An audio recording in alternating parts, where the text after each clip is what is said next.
Lucas, capítulo 8, versículo 26 a 39. É um texto muito conhecido e muito atual. Muito atual.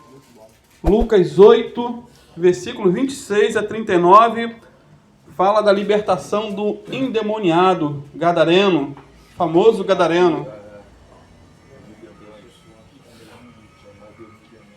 Uma legião de demônios. Sabe o que é isso? Diz assim, todos acharam? Amém.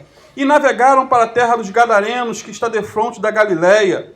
E quando desceu para a terra, saiu-lhe ao encontro, vindo da cidade, um homem que desde muito tempo estava possesso de demônios e não andava vestido, nem habitava em qualquer casa, mas nos sepulcros. E quando viu a Jesus, prostrou-se diante dele, clamando e dizendo com grande voz: Que tenho eu contigo, Jesus, Filho do Deus Altíssimo? Peço-te que não me atormentes, porque tinha ordenado ao espírito imundo que saísse daquele homem, pois já havia muito tempo que o arrebatava. E guardavam-no preso com grilhões e cadeias, mas quebrando as cadeias, era impelido pelo demônio para os desertos. E perguntou-lhe Jesus, dizendo: Qual é o teu nome? E ele disse: Legião, porque tinha entrado nele muitos demônios. E rogava-lhe que os não mandasse para o abismo. E andava ali pastando no monte uma vara de muitos porcos. E rogaram-lhe que lhes concedesse entrar neles. E concedeu-lhe. E tendo saído os demônios do homem, entraram nos porcos. E a manada precipitou-se de um despenhadeiro no lago e afogou-se. E aqueles que os guardavam, vendo o que acontecera, fugiram e foram anunciá-lo na cidade e nos campos. E saíram a ver o que tinha acontecido e vieram ter com Jesus. Acharam então um homem de quem havia saído os demônios, vestido e em seu juízo, Aleluia. assentado aos pés de Jesus. Glória e temeram. E os que tinham visto isto, contaram-lhes também como fora salvo aquele endemoniado. E toda a multidão da terra dos Gadarenos ao redor lhes rogou que ficasse na terra? Não, que se retirasse deles. Que coisa de louco, né, mano? Que retirasse deles, porque estavam possuídos por grande temor. E entrando ele no barco, voltou. E aquele homem, de quem havia saído os demônios, rogou-lhe que o deixasse estar com ele. Senhor, quero ir com o senhor. Mas Jesus o despediu, dizendo: Torna para a tua casa e conta quão grandes coisas te fez Deus. E ele foi apregoando por toda a cidade quão grandes coisas Jesus lhe tinha feito. Aleluia. Glória a Deus. No Evangelho de Marcos fala que ele pregou em Decápolis. Feche seus olhos, Pai. Essa é a tua palavra, Senhor. Uma palavra que, por si, na própria leitura já é um milagre, Pai, estupendo. Nos edifica, nos alimenta a alma, Pai. Mas eu peço a sabedoria do alto para ministrá-la e aplicá-la à vida de cada um aqui. E particularmente a minha também, Senhor. Que cada um de nós precisamos de aplicação, de aprendizado. Precisamos da tua ajuda, do poder do alto. Fica conosco em nome de Jesus. Irmãos, podem sentar-se em nome de Jesus. Queridos, acabamos de ler uma história que, por demais, ela é fantástica, extraordinária. Uma história incrível. Ou pode-se dizer que é a mais incrível de toda a Bíblia. Eu sempre que leio esse texto eu fico muito emocionado. Essa história fala o quê? Da libertação de um homem possesso de demônios. Essa história, e o texto diz que Jesus foi da região de Gadara ou Gerasa. Mudou de um lugar para outro. Ele enfrentou o quê? Uma tempestade terrível no mar da Galileia para libertar esse homem que estava totalmente oprimido por espíritos malignos. Esse indivíduo, diz o texto, morava o quê? Num cemitério. Imagina que situação. Tinha uma força sobre-humana, uma força demoníaca. Atacava as pessoas nas ruas. E segundo o Evangelho de Marcos, ele se cortava com pedras e ninguém podia amansá-lo. Que situação, que caos, que caos. Ou seja, esse homem era uma fera indomável, literalmente falando. Ele era uma causa perdida para todos. Um homem sem jeito, sem solução. A família já já devia ter descartado ele. Não tem mais jeito para ele. Eu não sei a tua situação. Talvez muitos, né, digam que você também é uma causa perdida. Então, ele era um espectro humano. O texto aqui que lemos mostra o quê? Que a sociedade da época prendeu esse homem com cadeias e correntes, mas a força dele era tanta que as cadeias eram constantemente quebradas. Uma pessoa endemoniada, ela tem uma força sobre-humana. Eu sei muito bem o que é isso. Um dia, porém, Jesus enfrentou a fúria de uma tempestade e foi o quê? Ao encontro desse homem furioso e o libertou dos demônios. Aleluia. Jesus é o atormentador dos demônios. Ou seja, queridos, duas forças atuaram na vida desse cidadão que acabamos de ler. A força demoníaca do diabo e seus demônios. E a força de Jesus, o Rei dos Reis e Senhor dos Senhores. Duas forças que atuam, se não vejamos. A primeira força que atuou na vida desse homem foi a força demoníaca. O texto é bem claro, é bem explícito. Não tem como dar uma segunda interpretação. Ele estava cheio de demônios. Era igual o carrapato no cachorro. Já viu aquele cachorro cheio de carrapato? O cachorro morre de tanto carrapato. Assim era aquele homem, cheio de demônios. Repetindo Lucas 8,30. E perguntou-lhe Jesus, dizendo, qual é o teu nome? E ele disse o quê? Legião, porque tinha entrado nele muitos demônios. Amados, para vocês terem uma ideia, uma legião era um regimento do exército romano, composto por 6.000 soldados. 6.000 soldados. Essa legião romana era formada de infantaria, cavalaria, flecheiros, estrategistas, incendiários e aqueles que iam na linha de frente, que lutavam com espadas. Esse é o panorama do que é uma legião. E mais, as cidades que eram invadidas pelas legiões romanas, elas eram marcadas por violência, elas eram marcadas por crueldade, destruição e morte por meio desse exército romano. Assim era o poder diabólico que dominava esse pobre ser humano de nosso texto. Havia um poder de destruição dentro dele, transformando a sua vida num verdadeiro inferno. Literalmente um verdadeiro inferno. Assim, queridos, é o diabo. Como nosso amado irmão Gelto falou já no início. Ele veio o quê? Para matar, roubar e destruir. Ele é ladrão, ele é assassino. Há muitas pessoas que hoje em dia tiram a própria vida quando esses espíritos imundos entram nelas. Foi assim com Judas.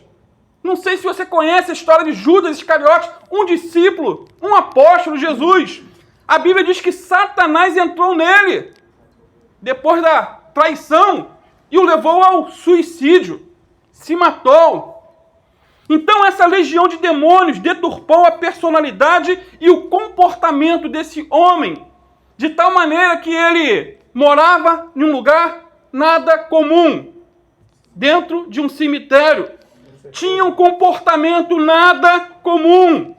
Atacava as pessoas nas ruas, se cortava com pedras e andava peladão. Algo antinatural, queridos. Antinatural. Tinha também uma força incomum. Ele quebrava as cadeias que o prendiam. Diante desse quadro surge uma pergunta. Como esse homem chegou a esse estado? Ele não nasceu endemoniado. Como ninguém nasce fumando, se drogando e nem se prostituindo. Ele não nasceu endemoniado. Lucas 8:27 diz assim: e quando desceu para a terra, saiu-lhe ao encontro, vindo da cidade, um homem que desde muito tempo estava possesso de demônios. Desde muito tempo. O texto não diz que ele nasceu endemoniado. Houve um certo período em que demônios começaram a atormentá-lo. Esse homem um dia foi normal. Um dia esse homem andava vestido. Não atacava as pessoas. Não se cortava com pedras. Não vivia gritando pelas ruas igual um maluco. Ou, não igual, ele era totalmente aloprado. Esse homem, queridos, tinha família e provavelmente filhos. Talvez tinha um emprego. Porém, alguma coisa aconteceu no percurso de sua vida que o levou a esse estado lastimável, deplorável e triste. Alguma coisa entrou em seu caminho. O texto não diz, queridos, mas dentro de um contexto geral da Bíblia, podemos afirmar que esse homem se entregou a algum tipo de pecado que abriu brechas para que demônios entrassem na vida dele. Irmãos, o pecado é o principal meio que o diabo usa para atacar as pessoas. Os demônios são espíritos malignos, imundos, que se apossam facilmente de pessoas que vivem na prática de pecados, seja qual for. Adultério, homossexualismo, fornicação, pedofilia, pornografia, bestialidades. Pecados como roubo, assassinato, mentira, uso de drogas, alcoolismo. Pecados não só na área sexual, mas também na área emocional, como ódio, rancor, inveja, mágoa, falta de perdão. Tudo isso são brechas que dão legalidade ao diabo. Esses pecados nem sempre vão fazer, queridos, a pessoa virar os olhos, quebrar tudo ou sair pela rua gritando nu. A Bíblia diz que Satanás entrou em Judas, mas ele não convulsionou. Judas não ficou pelado. Judas não rasgou dinheiro. Não, simplesmente o texto diz que ele vendeu a Jesus por 30 moedas de prata e se matou. Portanto, o arrependimento de pecados é uma das armas mais poderosas, maiores, contra o domínio de Satanás sobre a vida de alguém. Quando há arrependimento, quando há choro, quando há contrição, quando há humilhação, quando há boca no pó. Quando alguém deseja ser transformado por Deus, quando alguém deseja ser habitado pelo Espírito Santo, aleluia, e regenerado para a vida eterna, glória a Deus, Deus faz a obra, mas Deus age no querer do homem. Deus não invade ninguém. O diabo, ele é um invasor. O diabo arromba a porta, o Espírito Santo bate no coração. Agora, as investidas do diabo contra uma pessoa, geralmente elas seguem alguns estágios. Normalmente, Satanás gasta um período de tempo para exercer completo domínio sobre uma pessoa. Ele não pode possuir o corpo de alguém de imediato, sem motivos. Ele não pode. Não há permissão. Ele precisa de legalidade. Ele precisa de brechas para entrar. E ele vai aos poucos alcançando território. E nesse alcançar de território, há alguns estágios. E a opressão é o primeiro estágio em que Satanás tenta tomar o controle de uma pessoa. Quando ela começa a ouvir vozes, quando ela começa a ver vultos, começa a ter desejos suicidas, como esse homem teve. Se cortava, já viu aquelas pessoas que quando você vê o pulso, está tudo cortado com gilete? Pessoas que flertam com a morte o dia todo, só pensam em morrer. Isso é opressão demoníaca. Pessoas que têm pensamentos constantes, imorais, comportamentos anormais. Queridos, essa é a opressão demoníaca que vem de fora. O diabo está querendo uma brecha, um espaço para fazer a arruaça. Então, cuidado, não dê lugar ao diabo. Não dê. Agora, a obsessão, que é o segundo estágio, ele é mais avançado. Quando a pessoa já não resiste mais às investidas de Satanás. Ela se entrega muitas vezes. A pessoa ainda é considerada saudável em alguns aspectos, mas sua mente, por vezes, fica confusa. Ora está bem, ora está mal.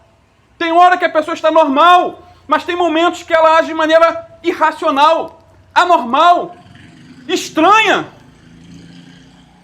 fora do padrão. Saul, o primeiro rei de Israel, ele se tornou uma pessoa obsessiva. De uma hora para outra, ele surtava e desejava matar Davi, que era aquele que tocava a harpa para ele, que não tinha feito nada de mal para ele. Saul é um exemplo de alguém que foi abrindo brechas para o diabo até ele ficar obsessivo. Tudo começou com a desobediência. Ele nunca conseguiu se livrar, queridos, desses demônios, mas continuou perseguindo Davi e se entregando mais e mais a seus impulsos, até que finalmente a Bíblia diz que o Espírito de Deus se retirou dele completamente. Ele terminou a vida se envolvendo com o espiritismo, consultando uma necromante e, por fim, tirando a própria vida. Terrível, não precisava terminar assim. Não precisava. Então, o obsessivo não vive 24 horas por dia possesso, mas algumas práticas pecaminosas podem levar a isso, como álcool, drogas, prostituição, como disse, invejas, ódio, falta de perdão, rancor, raiz de amargura. Então, a obsessão demoníaca não é a mesma coisa que possessão, mas pode chegar a esse estágio final. O terceiro estágio, querido, é o mais terrível de todos, é a possessão. É o último, quando a pessoa perde totalmente o controle de si. Algumas pessoas que estão na rua, elas estão assim, estão totalmente possessas. Totalmente possessas. E o endemoniado do nosso texto é um exemplo clássico. Ele não tinha controle algum de suas atitudes. Ele não tinha controle algum dos seus pensamentos e nem das suas palavras. Não tinha. Se não houvesse aqui uma intervenção divina, ele teria morrido naquela mesma situação. Amados, em nome de Jesus, como precisamos ser cheios do Espírito Santo para destruirmos as obras do diabo. Aleluia. Jesus era cheio do Espírito Santo. Por isso que houve um diferencial na vida desse endemoniado. Em pleno século XXI, existem muitas pessoas possessas que só serão libertas pelo poder de Deus, através de um servo cheio do Espírito Santo, que vive em oração e jejum, em consagração. Portanto, encha-se diariamente do Espírito Santo, e Deus vai usá-lo para libertar os oprimidos do diabo. Glória a Deus, meu Pai. Amados, as consequências de ser possuído por demônios, ela é bem revelada aqui no texto. Esse homem perdeu o quê? Perdeu a família, pois morava num cemitério. Perdeu os amigos. Quem queria ter um amigo que morava no cemitério? Perdeu a decência, andava nu. Perdeu o domínio próprio, pois os demônios falavam através de seus lábios. Também ele perdeu o que? A paz de espírito. Perdeu a razão de viver. Enfim, Satanás roubou tudo de precioso que aquele homem tinha. Roubou família, roubou liberdade, dignidade, saúde física e saúde mental, paz e decência. Tudo foi roubado, porque o diabo é ladrão.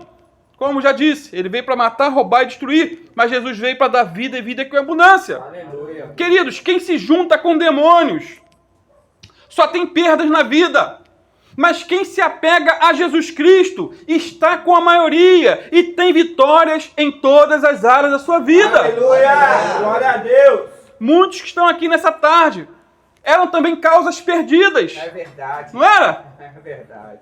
Muitos de nós éramos fantoches nas mãos do diabo. Mas Jesus nos libertou e nos salvou para a glória de Deus. Glória a Deus, aleluia! É bem verdade que talvez muitos aqui ainda estejam presos por correntes malignas. Mas se o Filho vos libertar, verdadeiramente sereis livres para a glória de Deus. Busque o Filho de Deus. Busque a Jesus. Sendo assim, querido, se Jesus não tivesse enfrentado uma tempestade para resgatar aquele homem das garras de Satanás, ele teria permanecido nessa situação terrível até a morte. Portanto, não devemos jamais subestimar o poder destrutivo de Satanás, pois ele é o nosso inimigo. Ele não é uma figura folclórica. Ele não é um ser mitológico. Ele é real. Ele é real. E se pudesse, destruiria todos nós de uma só vez. Meu Deus. 1 Pedro 5, 8, 9 diz assim: sede sóbrios, vigiai, porque o diabo, vosso adversário, anda em derredor, como leão bramando, buscando a quem possa tragar, a qual resistir firmes na fé, sabendo que as mesmas aflições se cumprem em vossos irmãos no mundo. Amados, esse homem endemoniado é sem dúvida um exemplo extremo do que Satanás pode fazer com o ser humano. É um exemplo extremo do que o diabo pode fazer com o ser humano. Então não brinque com o pecado, não abra brechas para Satanás, mas o arrependimento sincero abre as portas do perdão e da salvação em Cristo Jesus, Aleluia. nosso Senhor. Glória a Deus. Louvado seja o teu nome, meu Pai. Falamos da primeira força, vou falar da segunda. A segunda força que atuou na vida desse homem foi a força do Senhor Jesus. Aleluia. Amado, Jesus rompeu os limites de Israel para ir ao encontro desse homem endemoniado em Gadara. Foi um alto investimento.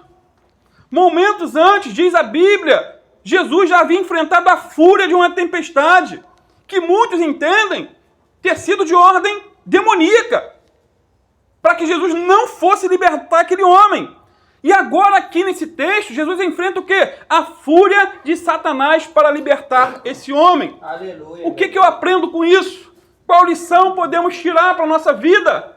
Confiar em Deus. Aprendo que uma vida tem muito valor para Jesus. Aleluia. Uma alma vale mais do que o mundo inteiro. Muito mais do que o mundo inteiro. Agora, queridos, o que Jesus fez por esse homem? Já vimos o que o diabo fez. O que Jesus fez por esse homem? E que tem feito na vida de muitos aqui? Primeiro, ordenou que os demônios saíssem dele. Versículo 29, porque tinha ordenado ao espírito imundo que saísse daquele homem, pois já havia muito tempo que o arrebatava. Amados, quando esses demônios saíram, eles foram imediatamente para uma manada de porcos, por permissão do Senhor. Só que os porcos, num total de 2.000, ficaram desesperados com os demônios e se jogaram num precipício. Olha que interessante, que curiosidade. Os porcos não quiseram os demônios e praticaram algo que é antinatural, que foi o suicídio. Eles preferiram se matar do que ficar com demônios. Um animal que, por mais doente que esteja, ele pode estar todo leproso, a míngua, ele não vai se jogar na frente de um carro. Ele vai fugir, é preservação. O instinto de preservação o mantém vivo e longe do perigo. Mas tem pessoas que, infelizmente, gostam e se dão bem com os demônios. Gostam de estar próximo deles. Infelizmente, detalhes, muitos na atualidade dizem que aquele homem não tinha demônio algum. Que aquilo ali era um mito. Aquilo ali era coisa da cabeça de Jesus. Dizem que até que os demônios não existem. Que ele é uma figura lendária e mitológica. Dizem que ele era um problema mental. Não que ele era endemoniado. Tem gente que fala isso, afirma isso. Alguns psiquiatras, psicólogos, dizem que ele era um esquizofrênico ou tinha algum problema qualquer de saúde. Mas, pasmem vocês, segundo eu entendo, esquizofrenia não passa do ser humano para animais, como aconteceu nessa história. Jesus falou assim, ó, sai do homem e vai para os porcos. E eles ficaram loucos e saíram correndo e se mataram. Queridos, até os demônios estão debaixo da autoridade de Jesus. Mediante a palavra plena, a autoridade de Jesus, a legião de demônios bateu em retirada. E o homem que estava escravizado foi livre, foi liberto. Jesus é o atormentador dos demônios e o libertador dos homens. Aonde ele chega, os demônios tremem e os cativos são libertos para a glória de Deus. Aleluia. Jesus aqui, nessa tarde, vai libertar e vai salvar. Eu creio. Para a glória de Deus. Aleluia. Jesus continua sendo o mesmo ontem, hoje e para sempre. É verdade. Aonde Jesus chega, aonde Jesus entra por meio de seus ministros, seus pastores, vidas são transformadas, Eu creio. oprimidos são libertos e enfermos são curados para a glória de Deus. Eu creio nisso. Eu creio nisso. O que mais Jesus fez por esse homem, querido? Já estou terminando. Segundo, Jesus transformou ele por completo. Veja comigo o versículo 35 e 36. Depois de liberto, olha o que diz. E saíram a ver o que tinha acontecido e vieram ter com Jesus. Acharam então o homem de quem havia saído os demônios, vestido e em seu juízo, assentado aos pés de Jesus, e temeram. E os que tinham visto contaram-lhes também como fora salvo aquele endemoniado. Em Marcos 5,15 diz assim: e foram ter com Jesus, e viram o endemoniado, o que tivera legião, assentado, vestido, e em perfeito juízo, e temeram. Olha que lindo, que interessante. Depois de liberto, aquele homem estava sentado aos pés de Jesus, estava vestido, em perfeito juízo. Lembra como ele vivia? Vocês nunca vão esquecer, quem não conhece a história. Eu sei que muitos aqui já estão decorados esse texto. Mas quem nunca ouviu, nunca vai esquecer. Ele era atormentado, ele era perturbado, ele andava nu, vivia correndo de um lado para o outro, gritando, agredindo as pessoas e se cortando com pedras. Ele não tinha paz de espírito, não tinha descanso para sua alma. Agora, porém, ele está o quê? Aos pés de Jesus, aleluia, manso, tranquilo e com a mente sã. Ele foi liberto dos demônios. E a primeira atitude dele foi o quê? Estar sentado aos pés de Jesus. É o melhor lugar para se estar, meu amado. Aos pés de Cristo, de joelhos, clamando, orando. Aquele homem era um cavalo de Satanás. Agora é servo de Jesus. Aleluia! Sua conversão foi genuína. Sua conversão foi visível. A sua conversão foi palpável. Queridos, a prova da conversão é a mudança. Aleluia, eu creio, meu. Se você continua o mesmo que era antes de se converter, entre aspas, você não se converteu. Se nada mudou, você não se converteu. A conversão sempre toca nos pontos mais importantes da nossa vida. É verdade. Lembra de Zaqueu? O homem amante do dinheiro? Ao ser convertido por Jesus, resolveu dar metade dos bens aos pobres. Mateus, ao ser convidado por Jesus a segui-lo, largou tudo, deixou tudo para trás e seguiu o mestre. O jovem rico não quis abrir mão de seu dinheiro para seguir a Jesus e provavelmente morreu e foi para o inferno com dinheiro e tudo. Sem mudança não há conversão. Se você acha que se converteu, mas continua na mentira, você não se converteu. Se você acha que se converteu, mas ainda fuma um baseado, enche a cara de cachaça e se prostitui, você não se converteu. Se você acha que é de Jesus, mas vive uma vida de trambiques, vive cantando a mulher do outro, vive uma vida de pecados, você não se converteu. Se você pensa que se converteu, mas tem inveja do seu irmão, muitos têm ódio do patrão, o patrão dá um emprego para ele, ele tem ódio e inveja do patrão que está dando emprego. Você não se converteu e está abrindo brechas para o diabo. Se aquele homem aqui de nossa história, queridos, pregasse que Jesus o havia libertado, mas continuasse gritando pelas ruas, agredindo as pessoas, andando peladão e se ferindo com pedras, estaria provado por A mais B que ele não havia se convertido de verdade. Era tudo balela, da boca para fora. Eu sou de Jesus, mas continua vivendo a mesma vida miserável do passado. Mas Jesus transformou a vida desse homem. Ele era perturbado e passou a ter juízo pleno. Aleluia. Ele andava nu e agora estava vestido. Queridos, a conversão nos torna decentes e não indecentes. Aquele que realmente se converteu não vai usar qualquer tipo de roupa, ou vai? Não, ele tem o Espírito Santo dentro dele que o dirige a andar decentemente. A marca atual de uma sociedade decadente à beira da destruição é o hábito de expor o corpo nu do ser humano, a fim de transformá-lo em objeto de prazer, quer em pessoas, quer em figuras, quer em filmes. O diabo, ele é o que? Especialista em promover a nudez. Porém, Jesus é especialista em nos tornar decentes para a glória de Deus, como aquele homem que andava nu e agora estava vestido. Aleluia! Foi o que Jesus fez para aquele Glória homem. a Deus, meu Pai. Agora ele era o que? Uma nova criatura. Estava vestido, arrumado, limpo. Jesus devolveu para a ele também a saúde mental, pois ele era antes um insano. Queridos, a diferença entre santidade e sanidade é apenas uma letra. A letra T. um símbolo da cruz de Cristo. Porque aonde Jesus chega, ele restaura a mente, o corpo e a alma. Aleluia. Esse homem agora não é mais violento. Ele não oferece mais perigo para a sociedade, como talvez muitos aqui ofereciam. Talvez outros ainda ofereçam, não conheço a vida de ninguém. Amado, Jesus continua transformando monstros em santos. Jesus continua transformando escravos de Satanás em livres, em abortos vivos da sociedade em vasos de honra, Aleluia. em pessoas dignas. Jesus é poderoso para fazer isso, Eu creio, para fazer na papai. tua vida. Você que nem acredita em você mesmo. Terceiro, Jesus devolveu a sua família para ele. Olha no versículo 39. Jesus disse para ele, torne para a tua casa e conta quão grandes coisas te fez Deus. E ele foi apregoando por toda a cidade quão grandes coisas Jesus lhe tinha feito. Depois de liberto, esse homem aqui rogou a Jesus para segui-lo aonde fosse.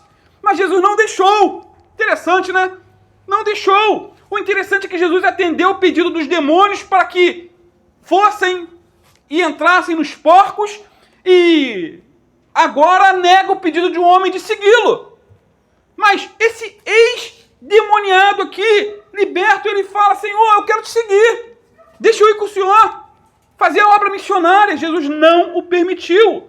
Marcos 5,19 diz, Jesus, porém, não lhe permitiu, mas lhe disse, vai para a tua casa, para os teus, e anuncia-lhes quão grandes coisas o Senhor te fez e como ele teve misericórdia de ti. Queridos, ele teria que voltar para casa, teria que voltar para seus familiares e testemunhar das maravilhas de Deus em sua vida. O nosso lar é o mais importante campo missionário que existe. Já viu aquele que quer ganhar o mundo, mas não ganhou a casa ainda? Não adianta ganhar o mundo e perder a família. Nenhum sucesso compensa o fracasso da família. Nenhum sucesso, até porque os que mais nos conhecem são os nossos familiares.